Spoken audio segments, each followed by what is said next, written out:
What up, friends? I'm James, your host, and today we are going to be taking a look at another album, and this time it's KONGOS' new album, 1929, Part 1. KONGOS, the South African alt-rock group, released their last album in 2016 with Egomaniac and have finally come out with a new project. One part in a series of albums. I'm not really sure how many they're going to be. There could be 3, up to 6. Who knows? It could be a million. We don't know.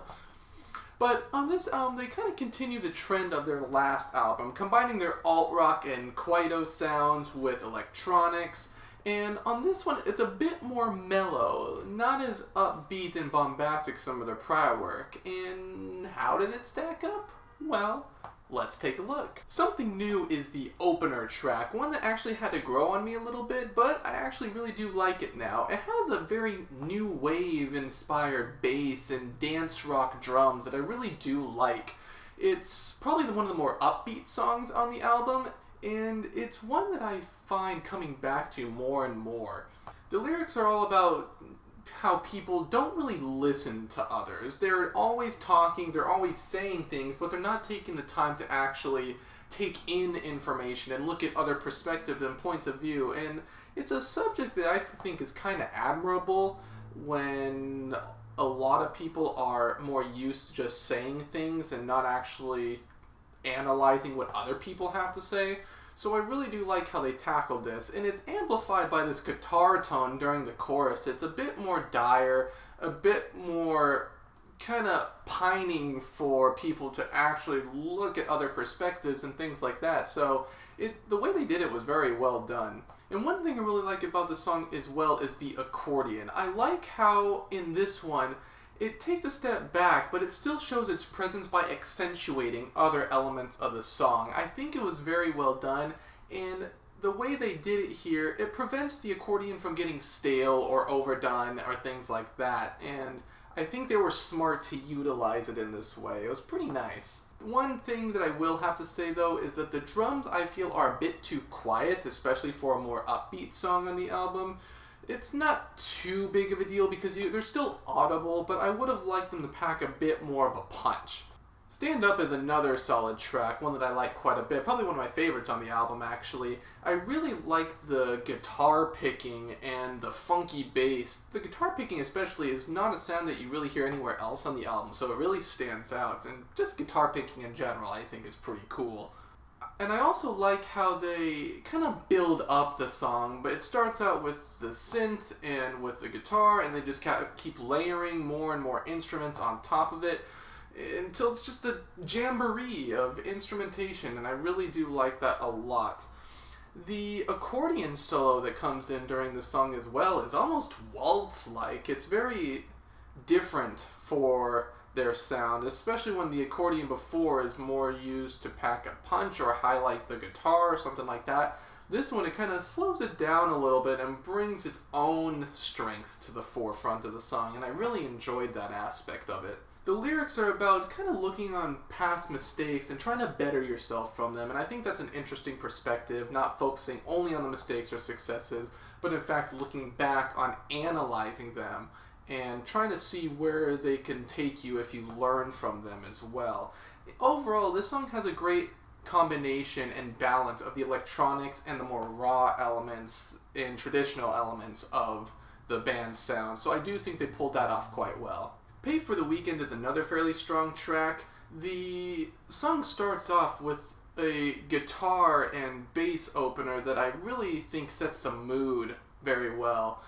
The lyrics are all about doing things that you regret, kind of living in the moment, but then having to pay for that the morning after. And I think the dirtier sound of the guitar kind of reflects this.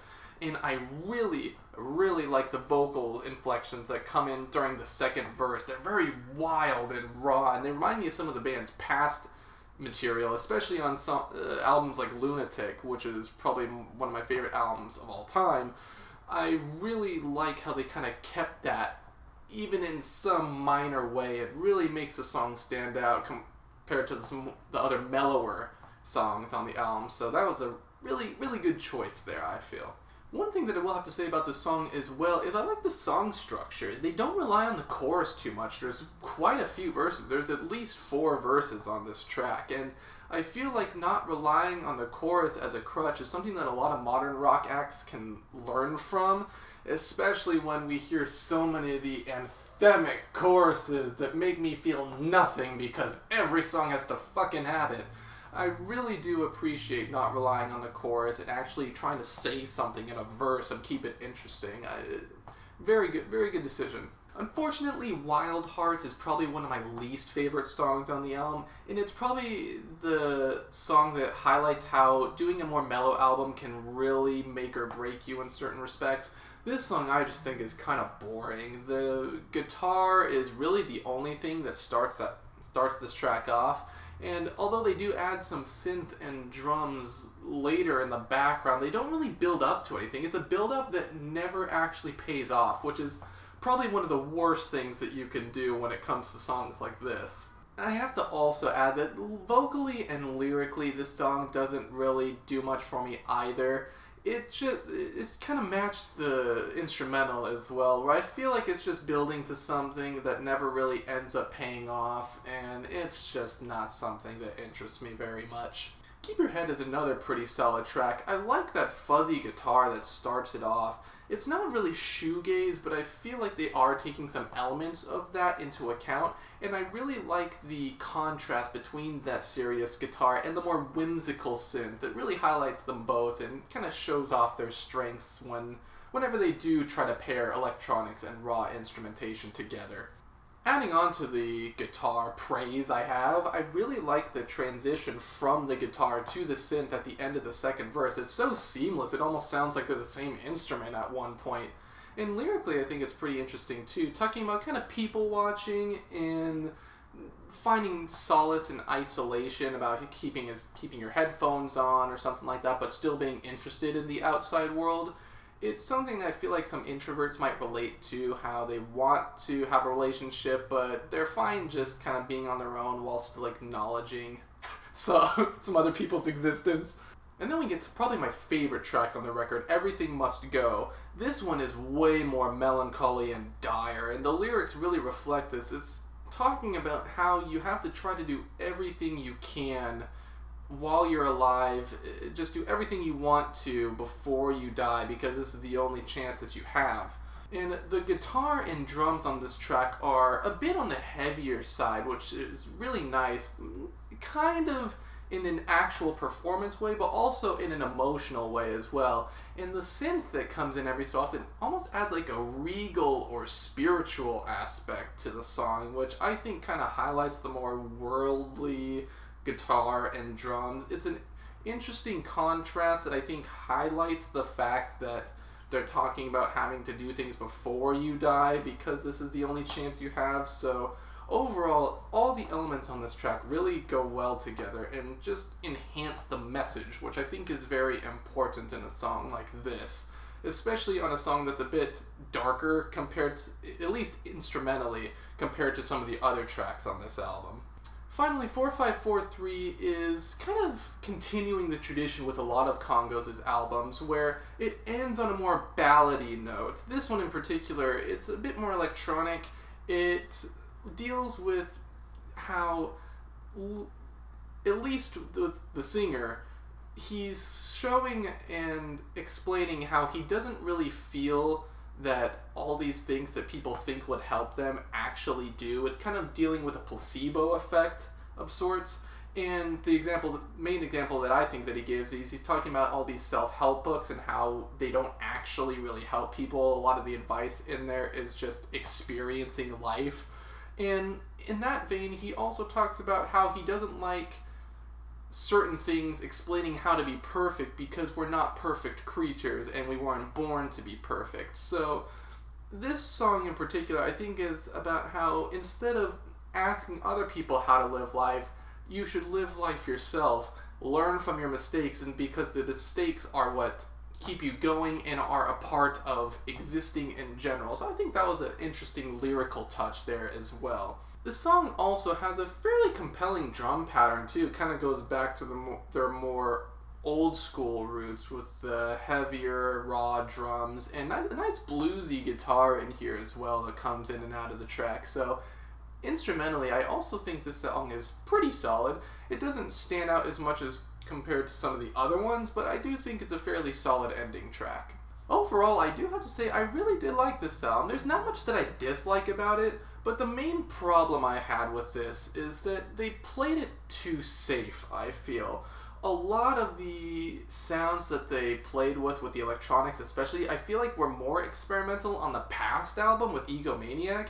I mean, there wasn't any song on here as weird and out there as something like autocorrect or something like that, which I really loved. So I feel like they might want to step away from the alt-rock a little bit. Maybe make an album with songs that experiment just as much as autocorrect does with the huge electronic and Kwaito sounds and things like that. I feel like they really should put themselves out there. So while there wasn't anything I really disliked about it, a lot of the songs were just kind of there for me, even if I did think they were okay. I would hope that, because this is a multi-parter, I don't know how many parts there are, but I would hope that this was kind of just testing the waters, and then they would experiment a little more down the line. Maybe each one gets a bit more experimental, or each one focuses on different sounds, so maybe this one was the combination. 2 can be just their older sound, and 3 could be mostly electronic. Who knows? They can go anywhere. They're Kongos. They're all over the place. But yeah, overall, I thought this was pretty good. I'm feeling a strong 6 on this album, so it was pretty good. I liked it. And of course, we do have to talk about the album cover, as I do. And with this one, I thought it was pretty good. I like the overall color scheme, the kind of cloud, light blue, white, airy themes. And weirdly enough, the roundness of this album cover I think fits the electronics quite well, with the bubble and the logo with the eyes and all of that. The text choice was okay as well. Overall, it's a pretty decent album cover. It's nothing too amazing, but I thought it fits the album overall. And there you have it. That's KONGOS 1929 Part 1. Tell me what you thought of this album in the comment section down below. I almost said album down below. Where is it? I don't know.